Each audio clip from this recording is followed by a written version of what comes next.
Lucky enough to meet Kevin Beattie, but clearly it's a sad time for Ipswich Town at the moment. Yeah, I heard the news yesterday, and I've read the articles online, etc. And I know what a legend at the football club he was, and will still be remembered that way, and rightly so. So, didn't know him personally, but I do understand the work he was still undertaking at the football club, and how well thought of. I think to be held as the best player, I think that's what a lot of people consider him at Ipswich Town Football Club, knowing a lot of the other players that would sort of come into that thinking. Just shows what a player that he was, and he'll be sadly missed by everyone connected to Ipswich Town. And as a football man and somebody that didn't see him in the 70s and 80s, you're probably going to go away and do a bit more digging and see what this man was all about. Yeah, of course. I think naturally you do that when you become part of a football club and its proud history. And like I said, he sits right at the top of that.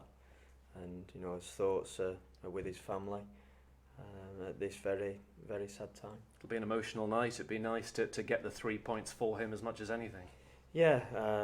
We need the 3 points. That's obvious. It's a very, very tough opposition that we're up against, but it would be very fitting, I think, if we could get a win on, like I said, what will be a special night, particularly prior to kick-off. Everyone fitting well for this game? We've got a doubt on a player that I'll keep to myself, but in the main. We look like we've got a very similar squad to choose from than we did for the game at home. That's obviously an important player to you, if you're not going to let us know who it is. They're all important, and people might think they're not, but trust me, they are. Might you freshen up the side anyway? You talked ahead of the weekend. That was 3 games in 8 days and the journey to East Yorkshire and back. Yeah, I think, I can't remember if I mentioned it to yourselves, but I think the performance at the weekend wasn't as best, that's for sure. If we take results out of it, and therefore you look at it, picking the team, is not the easiest job at this moment in time. As a manager, you want it to be relatively easy. So there's been a lot of thought over the weekend, and in truth this morning as well, to make that decision. What we feel will be the best team to take to the field and take on a team that is full of confidence at the minute. You can see that in the performances, and we've got to be at its best, certainly a lot better than we were at the weekend, if we're going to have any chance of getting that result we want. What are your considered thoughts on Hull now, having looked back at it? It was a performance that seemed to worry a lot of people. Yeah, and I think I said that myself. The first 35 minutes, I would say in particular, second half, or the 10 minutes in the start of the second half, I thought we were fine in between both boxes. Then the longer it goes, they obviously have a few more chances with trying to change system and get back in the game.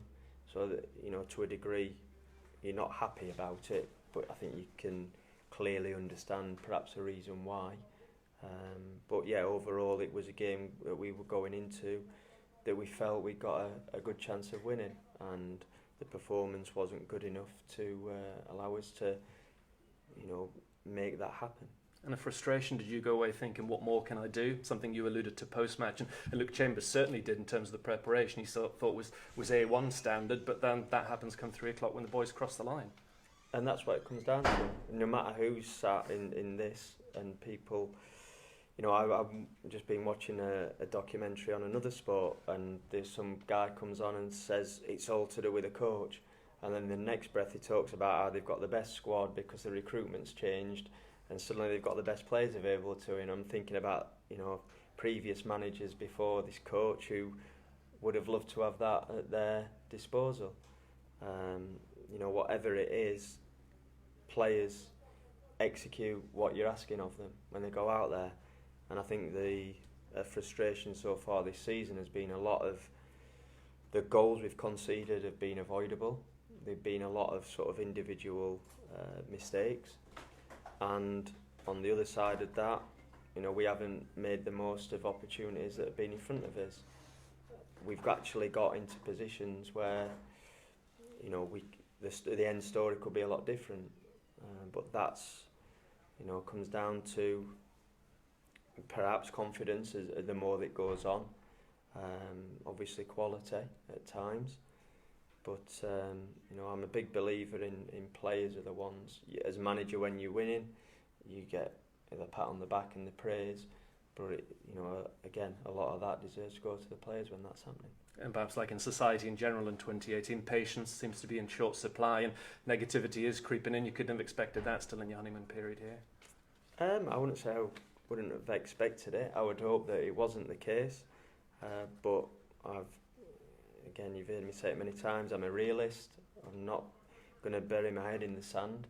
At the same time, I'm not trolling social media to see all those, I'm sure, negatives that might be out there. But you get on with the job. I understand what the job is. There was a big call for change. A change occurred. Now some people will be questioning whether that was the right choice or whether it was the right way forward. But I'm the wrong person to carry out those changes. Again, that's life, and it comes down to results. We were sat here not so long ago. I think the general consensus and feeling was we were playing some decent football. We just haven't quite had the rub of the green. And that the longer it goes, again, those feelings and opinions will sway and turn to more the type that you're just speaking about. And 100%, you've still got your self-belief you can crack it at this level? I said that right from the start. It makes no difference that it's at championship level. And again, I appreciate some people will be out there thinking that's ridiculous. Managing's managing, and nothing's the quality of the opposition you come up against. Yes, but in terms of that, I've got every confidence in myself. But sometimes you go through difficult periods. I worked extremely hard to get to this point and to get this opportunity, and while ever it's still in front of me, then I'll certainly be doing everything I can to turn things around, not just for myself, but for the players and the fans and everyone connected to Ipswich. How hard are you finding things? It can't be easy at the moment. You probably had a stinker of a Sunday yesterday. No, we won. We won a game of football with my son's team. That's 3 out of 3. So at the minute, that's the CV that I'll be handing in if anything does change from my personal circumstances. But no, it's not easy because, again, I've been used to being at the right end of tables and winning games of football more often than not. No one likes losing. It hurts your pride. I think when fans get upset, no one will have more of a bad feeling than myself and Chris and the players to a degree. So we're the ones that can, like I said, change that, and that's what we'll be trying to do. You joke about it, you're not serious, you don't think that Marcus would pull the trigger. It's not his way, and it would be absolute madness in mid-September. It's not my decision, and like I said, I'm a realist. I don't know at the minute what what Marcus might be thinking. That's simply his decision. And some people will say I shouldn't sit here and say that. Well, why not? If he gives me a call or comes in and sees me, and that's that. But I'm not thinking that is going to happen. But at the same time, I'm not thinking that that's out of the realms of possibility, because you've got to win games of football. It's whether or not things are, I guess, deemed changing for the positive, apart from obviously results and where we currently sit in the table. But I'm confident to say that there's been some big improvements along with big changes at the football club that will benefit it long after I'm here, but I'm hoping to be here for a long time. And you talked about getting this win on Saturday in terms of it might become a mental block, it might become a bit worse. Cole sat in that seat half an hour ago and said as much. Where are you on sports psychologists, Paul, to maybe get over that kind of thing? Yeah, I think it's not for everyone, but I think it can certainly influence some people, and then it's how much all those small margins and percentages that you can get out of individuals that become into a team. So no, it's not something that I would rule out. It's something we haven't currently got. It has been spoken about. Again, I think it'd be very naive to say, just put the sort of block up on that and think that's not going to work, and that makes you soft in the first place. I'm not someone personally that felt the need for that in my career, and probably wasn't around certainly as much as what it is now.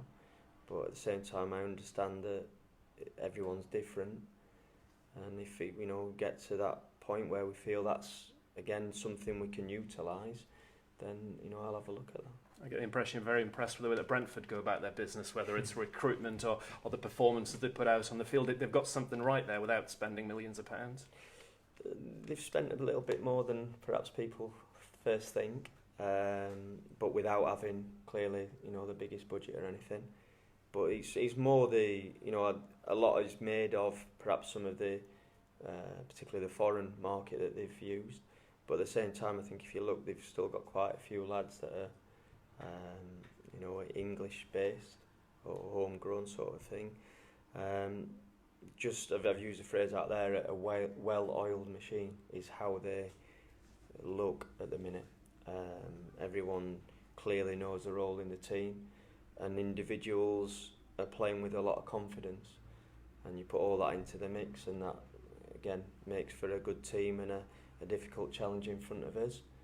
But we can't be scared of that. As much as I've got a lot of respect for them and have enjoyed it in a strange sort of way watching them, we've got to try and do something about that. Lovely. Thank you, Paul. Thank you. You talk about still having every confidence. How are you coping? You just get on with the job and think, go about your business as you do. You probably end up working even harder. That's a natural, I think, instinct, certainly within myself, and I think in a lot of people, that you want to work harder. But I think you've got to try and keep a clear mind, keep a focus, and not go away really from what's brought you success in the first place. It's not like it was for sort of 5 games, 10 games that you feel like you've done pretty well. It's been over a lengthy period, so I would suggest in general it's not a bad approach to have, and continue with that, and just hope that we can get them performances that we need. A little bit of luck wouldn't go amiss along the way at times, but mainly focusing on ourselves and a performance to turn things around. After the weekend match at Hull, you talked about the problems keeping the ball out of the net, not being ruthless enough in front of goal. You also said that maybe not having enough desire to get on the end of things. Is a lack of desire perhaps the most concerning thing? I think that can be taken out of context to a degree, because it was the desire to get on the end of things, and that's, again, when someone's confident, they do that naturally. They maybe just get held back, they might take an extra second to think about doing something rather than it happen naturally. So I think, I use the word, but again, it's in what context. Maybe like corners, things like that, I think we can have a little bit more desire, definitely, to really want to, make that run, and, if it's a clash of heads, it's a clash of heads. We saw that desire from Cole Scoos to keep it out against Norwich, and he suffered badly for that, unfortunately, but it's that sort of commitment that's required. The basics of football. I said a lot of what goes on between both boxers at the minute has been relatively good, but we haven't been good enough, there's no doubt about that, in terms of scoring goals, which seems to be getting most of the focus, but certainly we've got to try and keep the goals out as well. Is it becoming a tougher job than perhaps you envisaged at first? I knew it was going to be a tough job. I think there's enough experienced people in the game that spoke about it, and have said, if you like, give you that heads up. I would have hoped certainly to have got a victory by now. So from that point of view, then yes, it does. But overall, no, I wouldn't say it's particularly tougher. I just, like I said, wouldn't have envisaged sat here 7 games in the league season and still away in that victory. So what would getting that victory mean? Would it, I don't know, relief? I think that's a natural feeling that you would go through and a process, but at the same time it would just, I think, hopefully give the players that bit of confidence that's required. Because again, I'm not a doctor, and to my knowledge there's not a drug or anything out there that's you can just inject and suddenly feel people feel better about themselves. That comes through an experience, and an experience of winning a game of football often gives you that. And at the minute as a group we haven't had that, so it's hard to really call on it. But what they can do is keep working extremely hard, doing the right things, making sure we do the basics well, and hopefully through that we get little building blocks where you do start to, we've got to stay in the game first and foremost. On Saturday we spoke about making it difficult. Within 4 minutes we're 1-0 down. Hull City, you can see that those players grow in stature, and ours struggled, like I said, and maybe that was a part of the reason that we didn't start performing until deep into that first half, because we were knocked and rocked by that goal. I appreciate that there is some negativity around you, still looking for your first win, but at Portman Road you are unbeaten. Yeah. No, it is. It's I'm trying to find a positive side to all of this. How encouraging have those home performances been? I think they've been pretty good. The Norwich game, I think most neutrals, I think it's probably the fairest way to put it, would have said if anyone deserved to win it was ourselves, and when we were slightly the better team. The opening day was a good start, and then a bit of adversity. We got that late equaliser, and the Villa game, going down to 10 men and still posing a threat, was a real positive. Almost felt like a win coming off because of circumstances. So it's been good, and I have to say the atmosphere at the games has been excellent.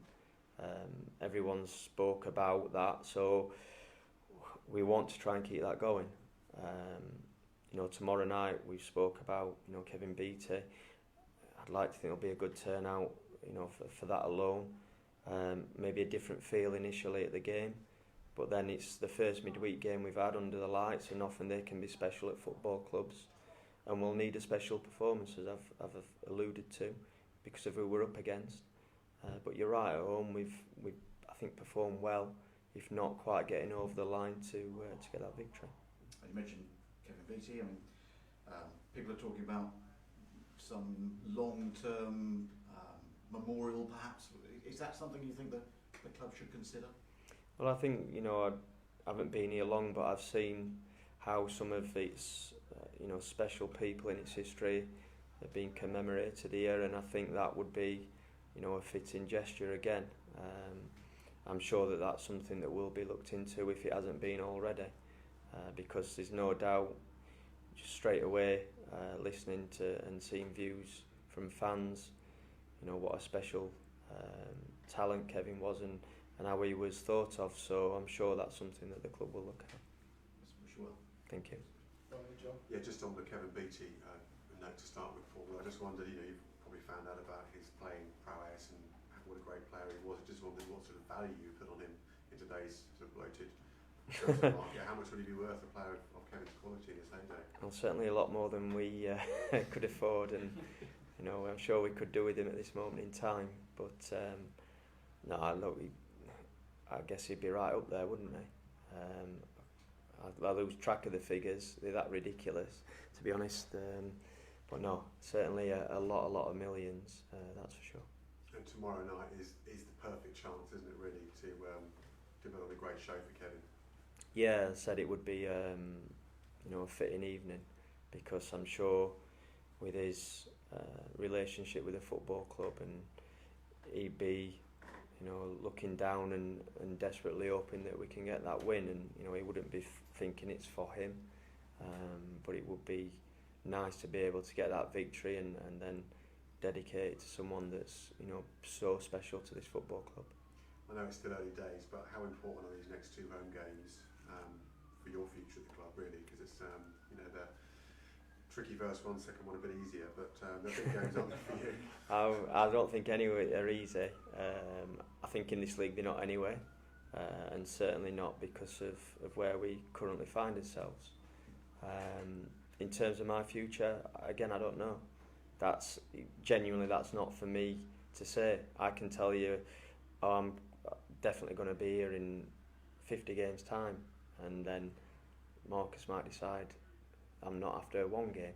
That's simply and purely his decision. We've had no conversation about my future. I'm just concentrating on trying to win a game of football. And as I said, when I came here, my plan is to be here for some time. That hasn't changed. But as I said, I'm not hiding away from the situation, and we all know how football works. Admittedly, I think we've got an owner that doesn't want to chop and change as freely and happily as what perhaps a lot do. So hopefully that will work out well. Have you spoken since the Hull game to Marcus? No, I'll be speaking to him later. And just in terms of until January, you've kind of got what you've got, haven't you, in the building in terms of players? Do you think you've got enough quality at the top end of the pitch to get the goals required to move you up the table? I think we have, but I think what they need is a bit of confidence through not me telling them that they're good players, but through actions and seeing things come right from on the pitch, as we kind of said about just as a team in general. We can all, I think, to a degree, could sit here and say what you need to do as a team, as an individual, but actually going out and performing is much more difficult. I could probably tell you how to write a good story. Doesn't mean I can do one. So that's the way I see it. And ultimately, we've just got to keep a good feeling around, because there is in general, and there needs to be. As I've said before, us moping around isn't going to change what's been and gone, and certainly what happens in the future. So we've got to remain positive and understand every time we step out onto that pitch, it's an opportunity to get people talking about us in a different way. Okay, good luck. Thank you. I think we've covered a lot there, Paul. Thank you very much. No, you okay? Yeah, thank you. About being brave on the ball. I remember talking to a player who'd been in a team that had been in a winless run, and he says everyone plays the simple pass. No one wants to play that pass that if it goes wrong, it's going to get booed or it's going to have a bit of nervousness from the crowd. Is that what you're calling in your players to do? Be a bit braver? A little bit, but at the same time, I would also suggest that you can play certain ways and ask players to play certain ways that requires more courage than others. The first goal on Saturday, I think I said after the game, if I think it was Jonas who played the ball into Flynn. You look back at it, if Flynn has a touch and passes it to Jordan Graham, we're out of the situation we're in, and it was good play. It didn't quite work out that way, and obviously not too long after the ball ends in the net, but I could quite easily ask Jonas just to sort of lump it up the pitch. It takes any sort of tension away, and that's kind of how he can be. You can play football where you're not taking as many chances, but being brave's wanting the ball. So in that situation, Flynn was right. He was brave, but he just doesn't make the right decision, unfortunately. And again, he won't be the first or last player to. And we perhaps still could have got out of it after that as well. But it's wanting players not to go hiding, and the easiest thing in the world is to do that when things aren't going the way you want, and you pretend you're almost full. You're kind of in a position where you could get the ball, but maybe a little bit more movement, a bigger shout, you actually get the ball rather than maybe I'm over here. And not, I've seen it many times, not with our players. We when you're watching games on TV, some players kid people along, and other people that are your best players, I think, want the ball a lot. I think an example at the top level is someone like a John Stones that got a hell of a lot of criticism at certain times in his career. but more often than not I see him wanting the ball and being willing to take risks at times, and from that's you've got to be mentally strong to want to do that, and that's what we I guess calling on our players to be. So you learn a lot about the character of your players in this sort of circumstance. And myself and the staff. I said it's easy when things are going well. It's so easy. The team picks itself near enough. You can go to sleep, not wake up in the night thinking, shall we do this in training? Shall I pick that team? Whatever it is. So yeah, it's a learning process for us all. But as I guess the manager and the leader of the group, so to speak, then rightly so, a lot of that comes on my shoulders. But I'm also in that position where I have to make judgment calls on who I believe can handle that and who perhaps are the ones that at this moment in time can't, and that comes into I guess some of your thinking when you're looking at picking a team. Have you had a winless run like this before at any stage as a manager? No. It's a new experience, right? Yeah, bad experience, but one that I hope we can put an end to soon, and one that I hope to not have to endure again in the future. And you need the crowd behind you tomorrow night when really more than any other game you've had so far, really. Yeah, I'd go along with that, but I'd also think there will be.